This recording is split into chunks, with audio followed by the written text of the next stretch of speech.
Gujarat at લાઈવમાં આપનું સ્વાગત છે। 2 દિવસ અગાઉ વડોદરા રેલવે સ્ટેશનના પાછળના ભાગે જૂના ઝઘડાની અદાવત રાખીને યુવક પર હોકી અને લોખંડની પાઇપો વડે હુમલો કરનારા 5 હુમલાખોરોને સયાજીગંજ પોલીસે ઝડપી પાડ્યા હતા। વડોદરા શહેરના નવાયાર્ડ ખાટકીવાડમાં રહેતા અકલાત ખાન પઠાણ રિક્ષા ચલાવીને પોતાનું અને પરિવારનું ગુજરાન ચલાવે છે। થોડા દિવસ પહેલા નવાયાર્ડ વિસ્તારમાં રહેતા નાઝીમ પઠાણ સાથે નજીવી બાબતે બોલાચાલી ઝઘડો થયો હતો। ત્યારબાદ ફતેહગંજ પોલીસ મથકે મામલો પહોંચ્યો હતો, જેનું બંને વચ્ચે સમાધાન થયું હતું। તેમ છતાં પણ અકલાત ખાન પઠાણને ડર હતો કે હું રિક્ષા પર ધંધે જઈશ તો આ માથાભારે નાઝીમ ખાન પઠાણ તેના સાગરીતો સાથે મારા પર હુમલો કરશે, જે ધારણ 2 દિવસ અગાઉ સાચી ઠરી હતી।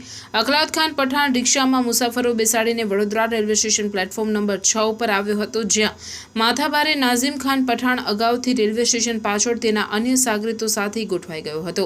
જ્યારે અકલાત ખાન પઠાણ રેલવે સ્ટેશન ખાતે આવી પહોંચ્યો હતો અને મુસાફરોને ઉતારીને રિક્ષામાં બેઠો હતો। દરમિયાન હુમલો કરવાના બદ ઇરાદા સાથે રાહ જોઈ રહેલા નાઝીમ ખાન પઠાણ તેના સાગરીતો સાથે ધસી આવીને અકલાત ખાન કંઈ સમજે તે પહેલા તેના પર લોખંડની પાઇપો અને હોકીનો વરસાદ વરસાવીને હુમલો કરતા ગંભીર ઈજા પહોંચાડીને લોહી લુહાણ કરી નાસી છૂટ્યા હતા।